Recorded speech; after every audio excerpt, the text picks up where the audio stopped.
Good evening, this is Akashvani Kohima. I'm Ningnin M. Hangsing with the Evening Bulletin. The headlines. Nagaland Governor La Ganesan highlights youth as nation's greatest asset in Viksit Bharat. Chief Minister Neiphiu Rio reaffirms focus on bridging developmental gaps in Eastern Nagaland. Supreme Court issues guidelines to expedite trial of child trafficking related offences. And Transport and Highways Minister Nitin Gadkari targets 100 kilometres highway construction per day. Now the news in detail. Nagaland Governor La Ganesan highlighted India's young population as the nation's greatest asset in achieving the goal of Viksit Bharat. Addressing the 7th convocation ceremony of Nagaland University, Lumami today, he emphasized the vital role of the youth in shaping the country's future. On our march towards Viksit Bharat of developed India by 2047, India's young population is regarded as the nation's greatest asset in achieving this goal. Cusp for Viksit Bharat transcends governmental action. It is a shared endeavor, calls upon every individual, business and organization to contribute to a more promising and prosperous future. What I see Nagaland is yet to be developed. So many things are there. And who will do it? You have to do it. Come to Nagaland. Work here. See to it that Nagaland is also developed like any other state in India. The governor, who is also chief rector of Nagaland University, encouraged the graduating students to harness their knowledge and skills to contribute to the development of the state and the nation. He urged them to venture beyond the state, exploring broader prospects as ambassadors of the university and stewards of a profound heritage that blends ancient traditions and modern advancements. A total of 115 students graduated during the convocation, including 38 gold medalists and 30 PhD awardees. Chief Minister Neiphiu Rio today reaffirmed the state government's commitment to bridging developmental gaps in the eastern part of Nagaland. Speaking at the 8th Eastern Naga Students Federation Cultural Fiesta General Conference in Tuensang, Mr. Rio acknowledged that the region still needs a lot of work in education, healthcare, roads, communication and infrastructure. The Chief Minister also highlighted the state's efforts in providing quality education in line with the national right to education aimed at enabling students to compete on a wider stage. Meanwhile, he called for unity among tribal leaders, ho-hos and national workers for a successful resolution of the Naga peace talks. Parents or any leaders, we have hope in our youth. Today's students will become tomorrow's leaders. Naga people should unite and voice and speak for our right.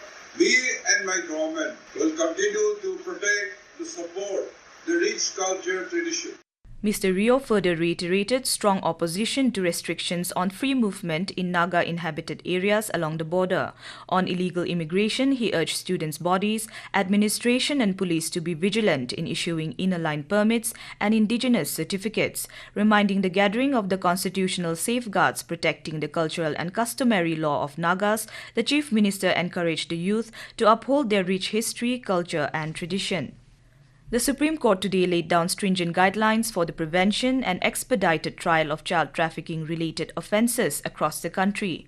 The top court directed high courts across the country to issue directions to lower courts to complete trial in child trafficking cases within 6 months. It also mandated that such cases be heard on a day-to-day basis to prevent delays in justice. The apex court said any laxity showing to implement the directions would be taken seriously and be treated as contempt of court. Further, in a significant directive, the court said that if a newborn is stolen from the hospital, the first step would be to cancel the license of the concerned hospital. Akashvani Kohima today held a coordination meeting with the Deputy Commissioner and the Superintendent of Police Kohima to explore integrating live traffic updates into radio broadcast. The initiative focuses on providing real-time traffic information to the public to improve daily commute experiences within the district. The discussions also covered utilizing radio to deliver critical updates during landslides and other disasters. A memorandum of understanding is expected to be signed on April 17 on the collaboration. In the wake of increasing forest fire incidents, Kohima Deputy Commissioner B. Henok Buchem has issued an order banning the burning of jungles. The DC noted that deliberate or negligent burnings of forested areas have led to widespread fires, resulting in damage of wildlife habitat, public property, and endangering human lives. The order highlighted such conducts as public nuisances likely to cause disturbance to public tranquility and pose imminent danger to life and property under Section 162 of BNSS. The order added that violators would be liable for prosecution under relevant sections of the law. This is Akashvani Kohima giving you the news. For quick news update, follow us on our X handles, AIR News Alerts and AIR_Kohima. You can also listen to this news bulletin on News On Air app and YouTube channel AIR News Kohima. Welcome back. You are listening to the evening news. Minister of Transport and Highways Nitin Gadkari today emphasized the significance of infrastructure development for the country and set a goal to expedite highway construction to a rate of 100 kilometers per day. Addressing the All India Management Association's 10th National Leadership Conclave, he stated that within the next 18 months, the country's road infrastructure will surpass that of the United States of America. मैंने घोषणा की parliament में इसी session में कि हम 25,000 kilometre 2 to 4 लेन बनाएंगे और जो टेक्नोलॉजी की बात है वो बहुत इंपॉर्टेंट है। कॉस्ट ऑफ कंस्ट्रक्शन को कम करना और क्वालिटी ऑफ कंस्ट्रक्शन को इम्प्रूव करना और वेस्ट मटेरियल का यूज करना इको फ्रेंडली, इस पर हमारे एम्फेसिस है। मैं 100 किलोमीटर पर डे ये टारगेट रखकर काम कर रहा हूँ और जहाँ तक देश की बात है 1-1.5 साल में अमेरिकन नेशनल हाईवे से हमारे हाईवे अच्छे बनेंगे, ये मैं आपको विश्वास दिला सकता हूँ। Chief Minister Neiphiu Rio has extended greetings to the Yimkyung community on the occasion of Wunsunyo. In a social media post, Mr. Rio hoped that the time-honored tradition of community activity would renew the shared spirit, strengthen kinship, and bless every home with harmony, prosperity, and abundant harvest. Nagaland government has declared the 19th of April and the 17th of May as holidays for government offices located in Kohima. A notification from the Home Department said the holiday has been declared in lieu of the working days on February 8 on account of the 6th session of the 14th Nagaland Legislative Assembly and on March 22 in view of financial year closing. Kohima is set to host Dr. T. Au football tournament from 1st to 15th August. This was informed today by the senior football coach Rocco Angami on behalf of the Kohima Football Association and the Nagaland Football Association during the monthly meeting of the Kohima District Planning and Development Board. Mr. Angami sought the cooperation of all board members in organizing the event.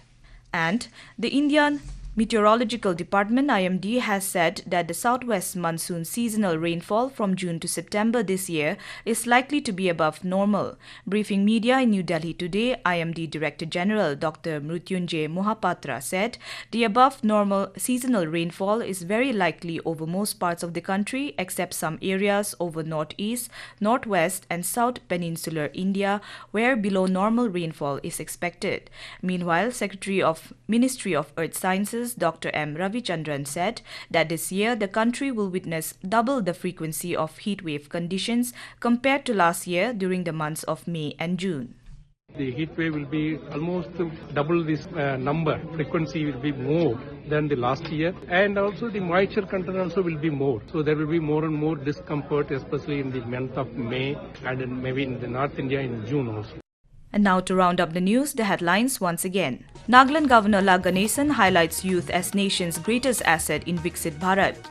Chief Minister Neiphiu Rio reaffirms focus on bridging developmental gaps in Eastern Nagaland. Supreme Court issues guidelines to expedite trial of child trafficking related offences. And Transport and Highways Minister Nitin Gadkari targets 100 kilometers highway construction per day.